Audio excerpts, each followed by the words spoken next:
Ano pa naman to? Hello, hello. Wala na naman signal. Naku, alam ko na. Iti-text ko siya. Ano, Net? Si Yvette ang nasa likod ng lahat.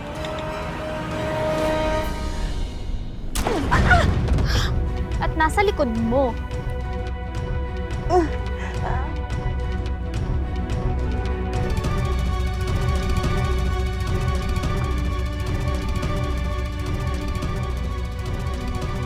Good. Halika, akyat na natin sa taas.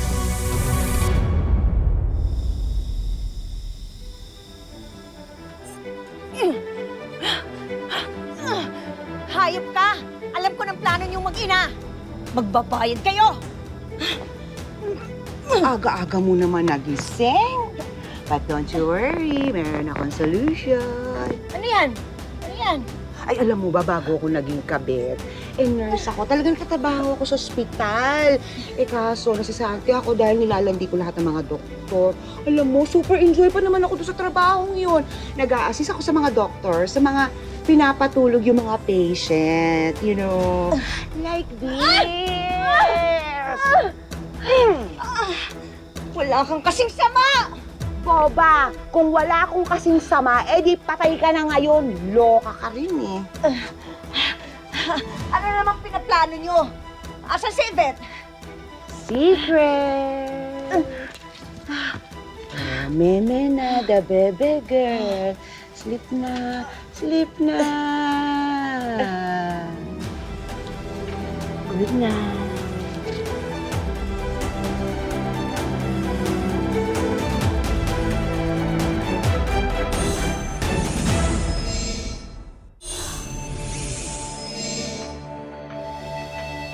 Kung alam ko lang na ganitong kahihiyan ang aabutin ko sa inyo, sana matagal ko nang nilayon ng pamilya mo. Ha? Pinagsisisihan ko nakilala kita. Ay, Sabi nyo nga lang, ipinilit ko siya. Josie, sandali.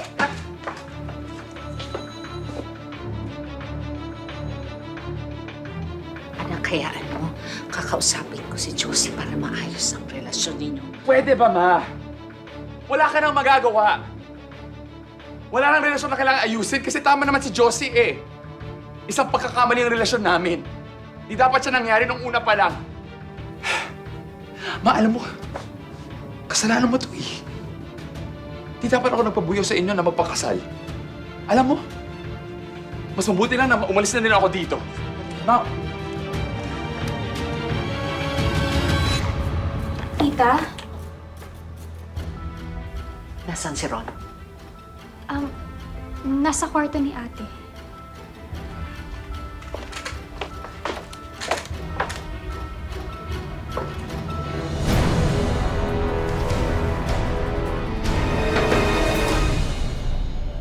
Oh, Ma!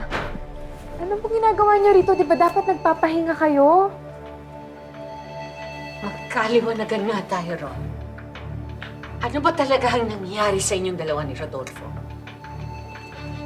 Ma, bakit niyo ba tinatanong pa yan? Eh, di ba nandun naman tayong lahat? Tita, tama na po yan. Baka mabinat kayo. Gusto kong malaman ang katotohanan. Sino ang lumapit? Si Rodolfo ba o ikaw? Tita, mahal na mahal ko po yung anak niyo. Wala po akong gagawin na ikasisira namin ni Nanit. Ma, ano ba?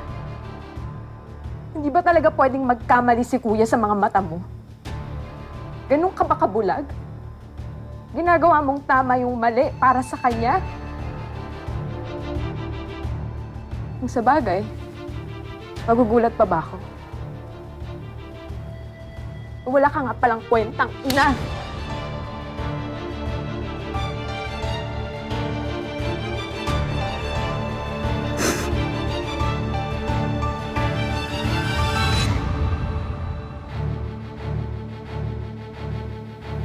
Halika na, umalis na tayo rito. Anak. Anak. Anak. Anak. Ron! Bakit mo ba ginagawa ito?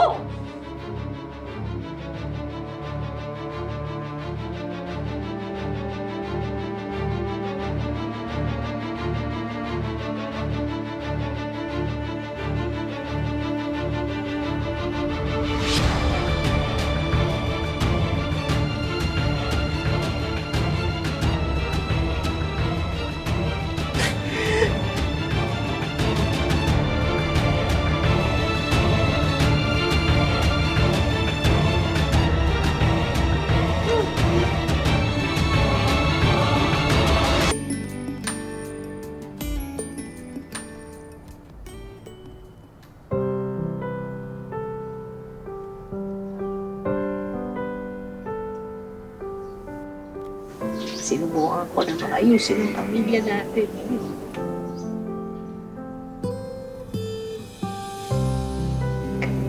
Ginawa ko lahat. Pero umpis pa rin sila.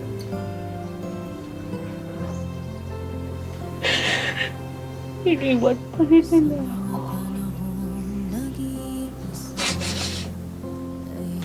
Ngayon, mag-isa na ulit ako. Tita. Tita, hindi po totoo yan. Nandito pa po ako. Hindi ko po kayo iiwan.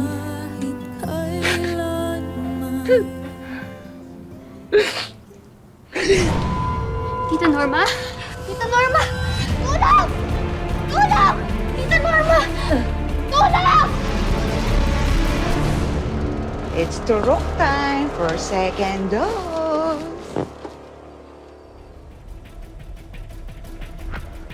Parang ang luwag nito.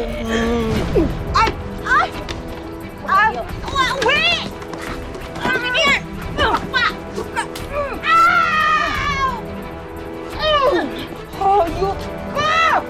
Hayop! Hayop ka? Ikaw ngayon ang matulog! Sino ko?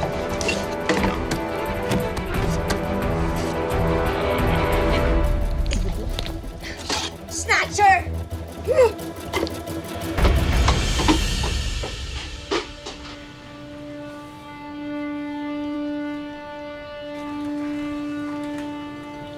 Tita, kain po muna kayo, oh.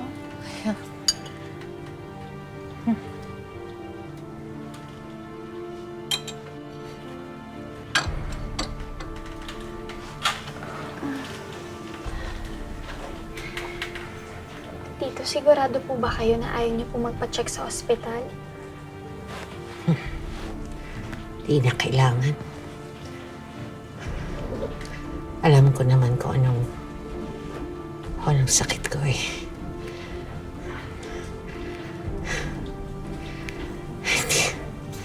Wala na silang magagawa.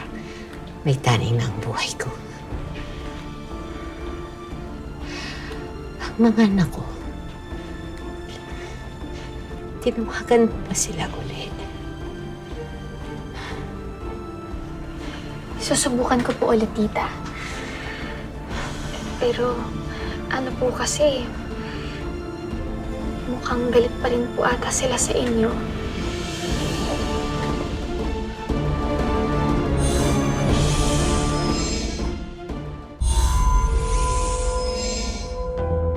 Hindi naman po sa nanghihimasok po ako, tita. Pero, sa sandaling panahon na nandito ako, nakita ko po talaga yung effort na ginawa niyo sa mga anak niyo. Pero, mahirap po kasi talagang mahalin yung mga taong hindi na kayo mahal. Sa tingin ko po kasi, parang wala na po kayong halaga sa kanila.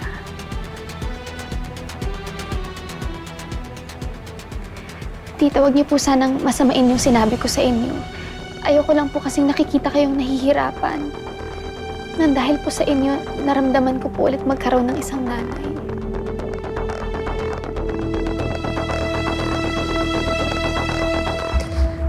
Salamat, Yvette.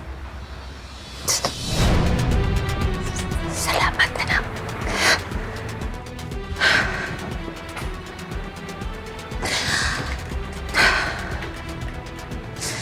Lalo ako nahihirapan.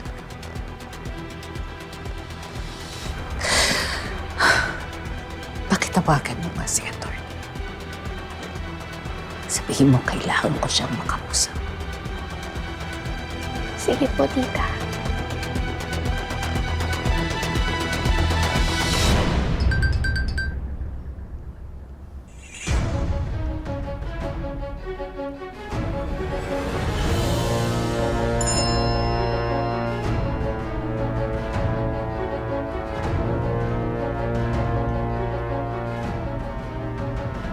Sino yan?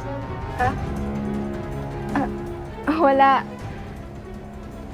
May importante lang akong pupuntahan. Bihis na ako ah.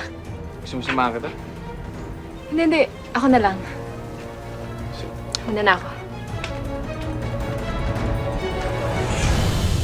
Maraming salamat sa pagsama sa ating istorya sa Tadhana. Nakaka-relate ka ba sa ating mga bida? Nako, i-comment mo na yan para sa iba't ibang kwento na punong-puno ng pag-asa at inspirasyon. Mag-subscribe na sa GMA Public Affairs at YouTube channel. I-click na rin ang bell button para lagi kang updated sa pinakabagong storya ng Tadhana.